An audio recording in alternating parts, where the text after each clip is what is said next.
Most people don't realize they're already living in more than one dimension, not in the way you've seen in movies or read about in science fiction, but in real, subtle, tangible ways that show up every day, if you know where to look. While we wake up, scroll through our phones, drive to work, have coffee, answer emails, and fall asleep in the same rhythm over and over, we're actually brushing up against deeper layers of existence without noticing. You might call it a glitch in the matrix, a moment of déjà vu, a sudden knowing that came out of nowhere, or a strange coincidence that felt too perfect to be random. These moments are not accidents, they're glimpses, invitations, evidence that what we call reality is just one layer of something much bigger. You are already in contact with higher dimensions, whether you've named them or not, but most of us have been trained to ignore them. We've been taught to only trust what we can see, measure, and explain with logic, leaving out an entire spectrum of experience that doesn't fit into neat boxes. What you're about to hear isn't fantasy. It's not about escaping Earth or flying off to another realm. It's about waking up to the deeper structure of your life, the hidden architecture that's always been there, operating behind the scenes. This is about dimensions of consciousness, layers of perception that expand your ability to interact with the world, not just physically, but energetically, emotionally, intuitively. You felt this.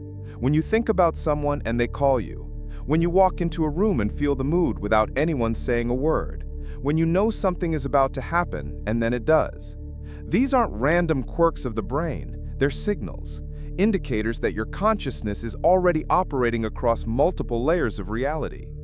The third dimension is where we deal with space, time, effort, and the physical grind.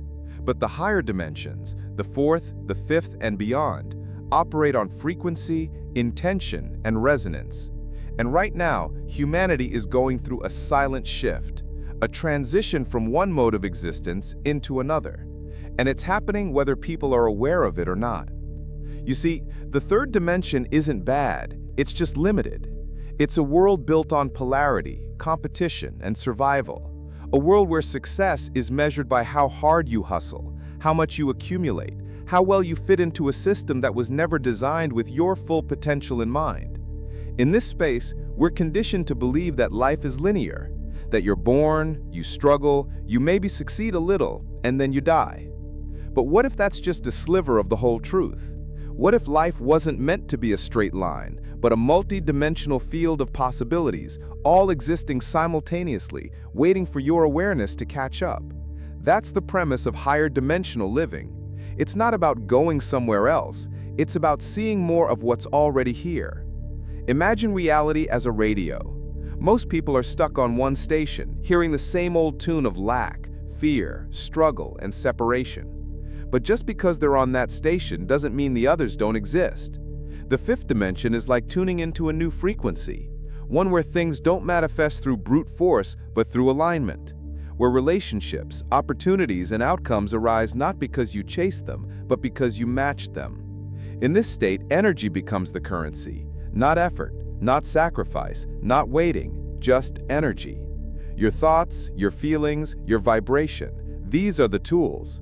And the truth is, you're already using them. You've just been unconscious of it. Think about the times when you were fully present, when everything seemed to flow, when you weren't pushing against life, but dancing with it. Those were fifth-dimensional moments. They might have been brief, maybe a conversation that lit you up, a creative burst that came out of nowhere, a decision that made no logical sense but turned out to be perfect. Those are the breadcrumbs, the hints, proof that you are more than just a body, more than a mind following rules. You are a being with access to dimensions beyond what the eye can see. The key is tuning in. Now, let's get real. You don't need to sit in a cave for years or chant in Sanskrit to experience this. You don't have to become someone else.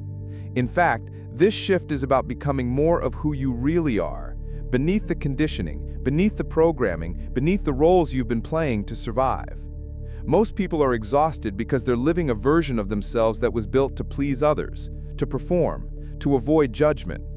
But your true self, your higher self, already exists in these higher dimensions, and it's been trying to guide you through your intuition, through your dreams, through the things that pull at your heart even when they don't make sense.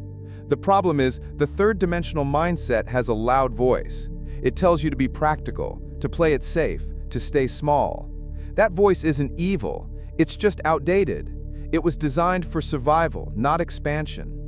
But if you've been feeling restless lately, if the old ways of doing things no longer satisfy you, if the goals that once excited you now feel hollow, that's not failure, that's evolution. It means your system is upgrading. You're starting to remember something you forgot long ago, that reality is responsive, it listens to you.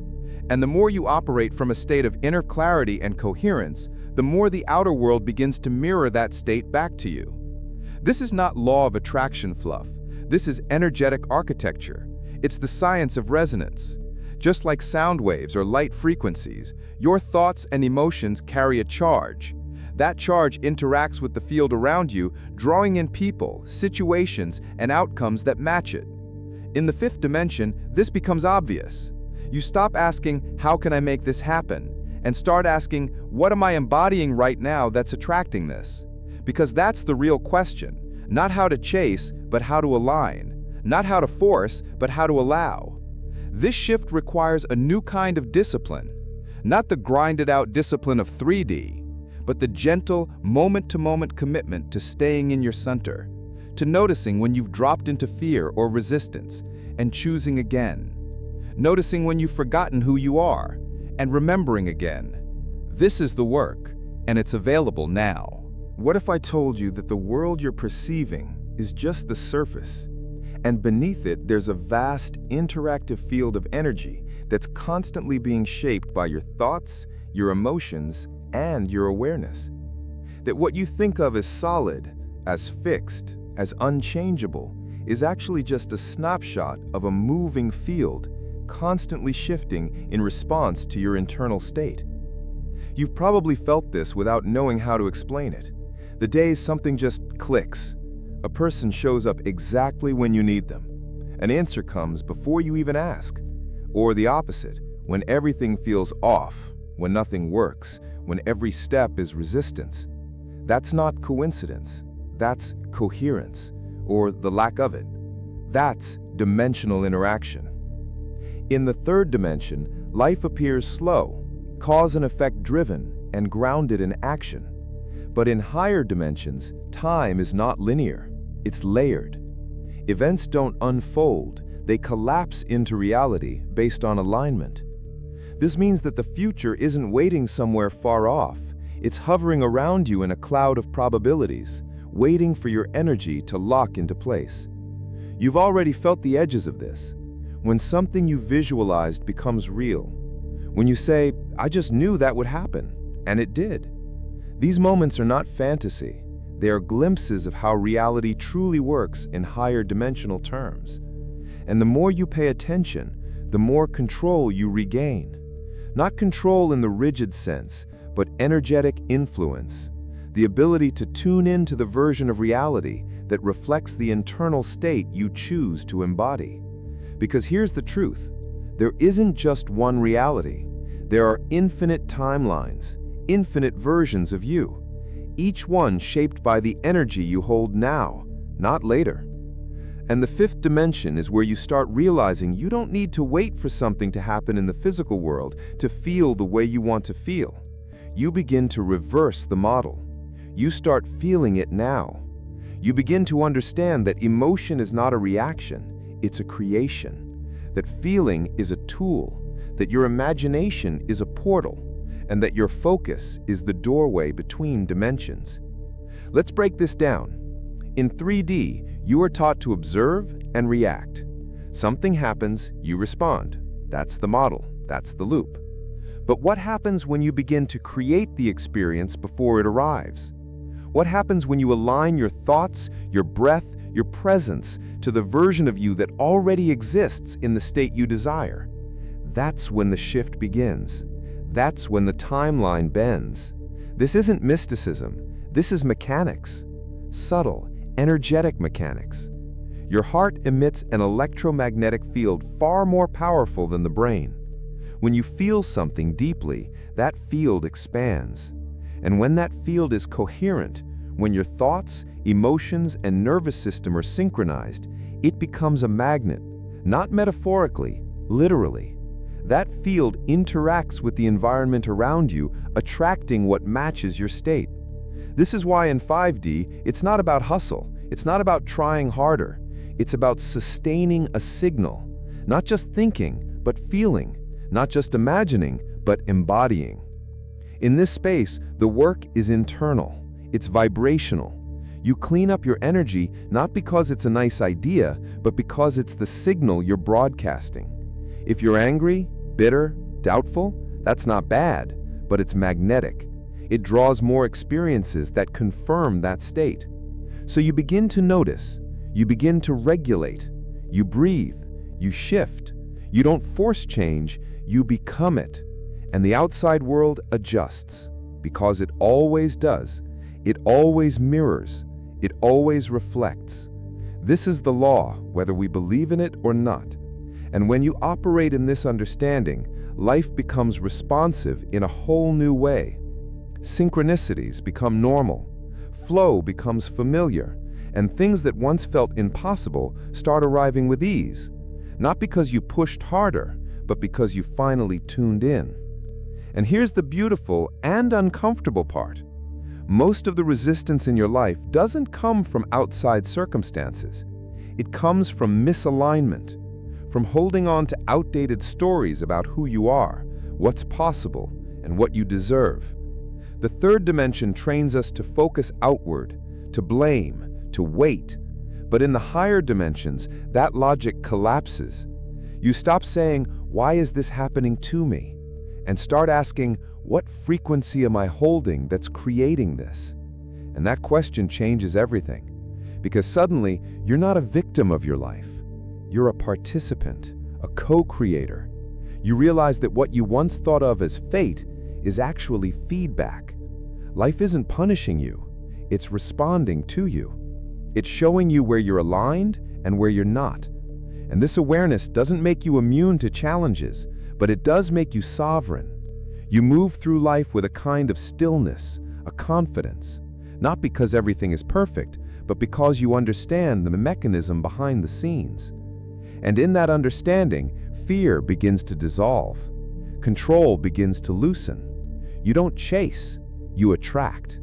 You don't beg, you align. You don't wait, you embody. This is the new model. This is fifth-dimensional living, and it's already happening to you. Every time you choose peace over panic, every time you trust your intuition, even when logic disagrees, every time you pause instead of react, you are stepping into a higher version of yourself, not in theory, but in action. And each time you do, the field around you adjusts, the mirror shifts, the timeline updates, and the next level of your life begins to reveal itself, not because you forced it, but because you became it. This is the secret, and it was never really hidden. It's just that most people have been too distracted to notice. There comes a point in this journey where the signs are too loud to ignore. The repeating numbers, the dreams that feel more real than waking life, the internal nudges, the gut feelings, the strange clarity that hits you at 2 a.m. You're not crazy. You're waking up. You're beginning to live from a deeper layer of your own being. But with this awakening comes a challenge: staying consistent. Anyone can have a spiritual moment, a peak experience, a flash of alignment. But learning to live from that place, to stabilize it, to make the fifth dimension your new normal, that's the real work. Because let's be honest, we live in a world that constantly pulls us back into the third dimension, into fear, competition, control, doubt, into the belief that we have to prove ourselves, earn love, chase security. So every day becomes a choice. Do I collapse into the old pattern, or do I hold the frequency of who I truly am? And here's the truth most people won't tell you. There are days when you'll fail. Days when you'll fall back into anxiety, judgment, reactivity. Days when you'll question if this whole higher consciousness thing is even real. That's okay. Falling back is part of moving forward. It's not a setback. It's a recalibration, because every time you come back to yourself, consciously, you reinforce the signal. You build neural pathways. You deepen the groove of this new reality.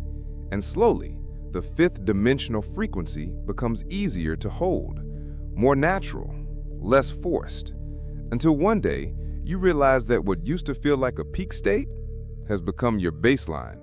You're no longer visiting alignment, you're living there. And when that happens, the world doesn't just look different, it responds differently, because the outside always follows the inside. That's the core truth of this path. It's not about changing the world, it's about changing your relationship to it. And in doing so, the world you experience changes too.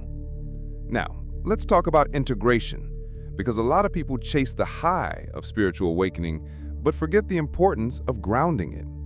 Living in higher dimensions doesn't mean escaping the physical world.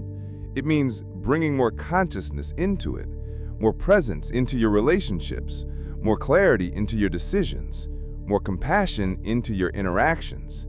This is where the real magic happens, not in isolation, but in participation. You don't have to leave your life behind to live in 5D. You just have to enter it differently, with awareness, with energetic responsibility, with the commitment to alignment over approval, to intuition over logic, to inner peace over outer noise. This shift will affect everything: how you eat, how you work, how you connect, how you rest. You'll start to notice when environments drain you, when conversations feel off, when certain people are no longer aligned. And while it may feel lonely at times, it's just the natural result of upgrading your frequency. You're not losing people, you're making room for new ones, for relationships based on resonance, not obligation, for connections that reflect who you are becoming, not who you used to be. And this applies to everything: jobs, habits, goals. You begin to release what no longer matches your vibration, not with bitterness, but with grace. Because you understand that clinging to what's fading only delays what's arriving. You stop fighting the flow, you start trusting it. And as you do, life becomes more synchronized, more fluid. You find yourself in the right place at the right time more often. You notice that your energy affects rooms, conversations, outcomes. Not because you're trying to control, but because you're aligned. And alignment is magnetic. It does the heavy lifting for you. The more you honor it, the more effortless life becomes. Not always easy, but effortless. There's a difference. Ease doesn't mean absence of challenge. It means presence of support. It means feeling guided even when things are uncertain. It means knowing that everything is happening for your evolution, even when it's uncomfortable. That's the fifth dimensional awareness, seeing beyond the surface, trusting the pattern, even in the chaos, listening to the signal beneath the noise. And maybe the most important part of all this: the higher you go, the deeper you must root, not into fear or control, but into truth, into self, into silence. Because the higher dimensions are not louder, they are quieter, more subtle. And to live from them consistently, you need stillness, you need space. You need to unplug from the noise of the world often enough to hear your own soul again. This is not weakness, it's mastery. The world will tempt you with distractions. It would try to drag you back into the storm, but your power lies in presence, in the ability to respond, not react, to feel emotion without drowning in it, to hold duality without collapsing into polarity. This is emotional sovereignty. And from here, your true creative power activates. You begin to live as a bridge between dimensions, between worlds, grounded in the physical, expanded in the energetic, human, and divine. And that's what this is all about. Not escaping life, but expanding within it. Not ascending into the sky, but descending into your body with full presence. Bringing heaven into earth, fifth dimension into third, imagination into action, vision into embodiment. This is the new way of being, and you are not waiting for it. You are building it. With every thought you clean up, every emotion you alchemize, every choice you make in alignment with your highest self, you are the antenna, the portal, the point where the unseen becomes seen, where the infinite becomes physical. And the more you remember that, the more power you reclaim. So yes, you are already living in higher dimensions. You just haven't been doing it consciously. Until now. From here forward, you are not just reacting to the world, you are co-creating it. You are not just surviving time, you are shaping timelines. You are not just dreaming, you are transmitting. Reality is listening. Always has been. The only question is, what are you broadcasting?